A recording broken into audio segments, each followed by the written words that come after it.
AP deputy CM Pavan Kalyan ఢిల్లీలో బిజీగా గడుపుతున్నారు. నిన్న పలువురు కేంద్ర మంత్రులతో భేటీ అయిన పవన్ కళ్యాణ్ ఇవాళ ప్రధాని మోదీతో సమావేశం కానున్నారు. ఏపీకి సంబంధించిన పలు కీలక అంశాలపై ప్రధాని మోదీతో పవన్ చర్చించనున్నారు. జల్ జీవన్ మిషన్ కు సంబంధించి ఏపీకి రావాల్సిన నిధులపై ప్రధానితో డిప్యూటీ సీఎం చర్చించే అవకాశం ఉంది. ఇవాళ ఉపరాష్ట్రపతితో జగదీప్ ధన్కర్ తోనూ పవన్ భేటీ కానున్నారు. నిన్న ముందుగా కేంద్ర పర్యాటక శాఖ మంత్రి గజేంద్ర సింగ్ షెకావత్ తో భేటీ అయిన పవన్ పర్యాటక రంగంలో 7 ప్రాజెక్టులపై ప్రతిపాదనలు అందించారు. ఏపీకి 975 కిలోమీటర్ల సుదీర్ఘ సముద్ర తీరముందని, గండికోట ఇండియన్ గ్రాండ్ క్యానియల్లా అభివృద్ధి చేయాలని కోరారు.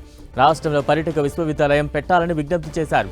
అనంతరం కేంద్ర జలశక్తి మంత్రి సిఆర్ పాటిల్తో సమావేశమయ్యారు పవన్ కళ్యాణ్. పోలవరం, ఏపీలో నదుల అనుసంధానం సహా నీటి ప్రాజెక్టులపై చర్చించారు. జల్ జీవన్ మిషన్ కింద నిధులు ఇవ్వాలని కోరినట్లు చెప్పారు. మరోవైపు పంచాయతీరాజ్ శాఖ మంత్రి రాజీవ్ రంజన్ సింగ్ తోనూ భేటీ అయ్యారు. రాష్ట్రానికి సంబంధించిన పలు అంశాలపై విజ్ఞప్తులు చేశారు. ఇక విశాఖ రైల్వే జోన్ గురించి కేంద్ర మంత్రి అశ్విని వైష్ణవ్తో పవన్ చర్చించారు. వైజాగ్ రైల్వే జోన్ పేరును వాల్తేరు జోన్గా మార్చినందుకు కృతజ్ఞతలు తెలిపారు. పిఠాపురంలోని శ్రీ వల్లభ దేవాలయానికి మహారాష్ట్ర నుంచి భక్తులు పెద్ద ఎత్తున వస్తారని, అక్కడ రైళ్లను ఆపాలని కోరారు. ఇక కేంద్ర ఆర్థిక మంత్రి నిర్మలా సీతారామన్తోనూ పవన్ కళ్యాణ్ భేటీ అయ్యారు.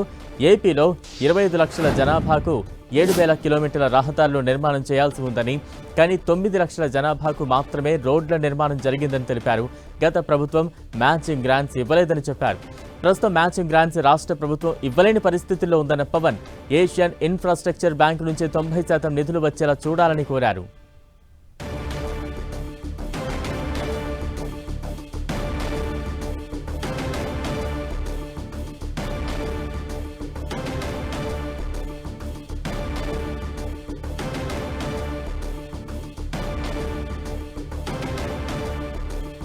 ఢిల్లీలో AP deputy CM Pavan Kalyan బిజీగా గడుపుతున్నారు. తాజా అప్డేట్స్ అందించేందుకు మా ప్రతినిధి గోపి సిద్ధంగా ఉన్నారు. గోపి.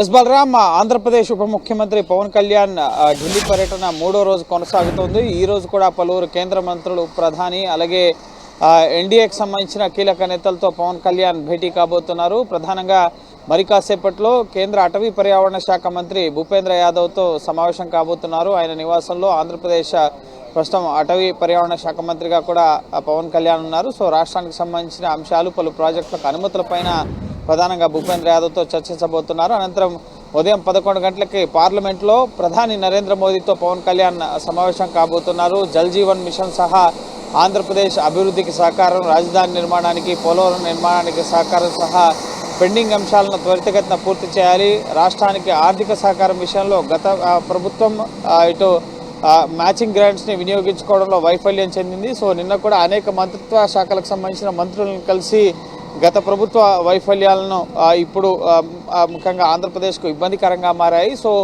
మంత్రిత్వ శాఖల వారికంగా ఇతోధికంగా రాష్ట్రానికి సహకారం అందించాలని చెప్పి నిన్న పలువురు కేంద్ర మంత్రులను కలిసి విజ్ఞాపనలు అందించడం జరిగింది. గజేంద్ర సింగ్ షెకావత్, అలాగే శివరాజ్ సింగ్ చౌహాన్, నిర్మలా సీతారామన్, అలాగే లలన్ సింగ్, ఈ విధంగా పలువురు కేంద్ర మంత్రుల్ని నిన్న పవన్ కళ్యాణ్ కలవడం జరిగింది. సో ఈరోజు కేంద్ర మంత్రుల దృష్టికి తీసుకెళ్లిన అంశాలని ప్రధాని నరేంద్ర మోదీ కూడా పవన్ కళ్యాణ్ నివేదించబోతున్నారు. అలాగే సాయంత్రం తాజ్ ప్యాలెస్ హోటల్లో ఎన్డీఏ ఎంపీలకి, ప్రధానంగా తెలుగు రాష్ట్రాలకు సంబంధించిన ఎన్డీఏ ఎంపీలు, ఇటు టీడీపీ, జనసేన, బీజేపీతో పాటుగా తెలంగాణకు సంబంధించిన బీజేపీ ఎంపీలకు సైతం పవన్ కళ్యాణ్ విందునివ్వబోతున్నారు. అనంతరం ఈ రోజుతో పవన్ కళ్యాణ్ ఢిల్లీ పర్యటన కూడా ముగిసే అవకాశం ఉంది. Balaram. Right, thank you Gopi.